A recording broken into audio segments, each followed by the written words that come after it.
Kejaksaan Agung memastikan sudah mengantongi bukti cukup untuk menjadikan Plate sebagai tersangka. Peran Joni Plate dinilai Kejaksaan Agung cukup besar sebagai menteri dan juga pengguna anggaran. Peristiwa tindak pidana korupsi, proyek pembangunan infrastruktur BTS 4G, paket 1, 2, 3, 4, dan 5. Tentunya selaku pengguna anggaran dan selaku menteri. Dana yang digulirkan proyek senilai 10 triliun sekian, kerugian negaranya 8 triliun sekian. Nah, ini mungkin harus kita cermati bersama bahwa ini bukan peristiwa pidana biasa. Proyek pembangunan menara pemancar internet cepat 4G Kemkominfo ditargetkan untuk mempercepat koneksi internet di daerah terdepan, terluar, dan tertinggal atau 3T. Dalam perencanaan, Kementerian Kominfo akan membangun 4.200 menara BTS di berbagai wilayah.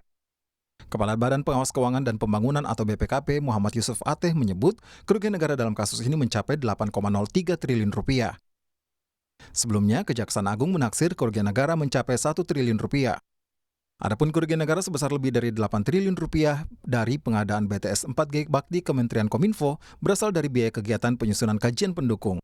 Ditemukan pula indikasi dugaan penggelembungan harga atau markup serta pembayaran BTS yang ternyata belum terbangun. Selain Menkominfo Joni G. Plate, Kejaksaan Agung juga telah menetapkan 5 tersangka lainnya. Tersangka Irwan Hermawan selaku Komisaris PT Solitage Media Sinergi. Irwan diduga bermufakat bersama Direktur Utama Bakti Kominfo sehingga jadi pemenang proyek. Sebelumnya, ada Anang Ahmad Latif, Direktur Utama Bakti Kominfo yang telah ditetapkan sebagai tersangka dalam rekayasa lelang proyek Menara BTS. Lalu ada 3 tersangka lain, Gelombang Menak, Direktur Utama PT Mora Telematika Indonesia, Mukti Ali, Akun Direktur PT Huawei Tech Investment, dan ada Yohan Suryanto, tenaga ahli utama Human Development Kampus UI tahun 2020 yang diduga membuat riset fiktif terkait proyek BTS 4G.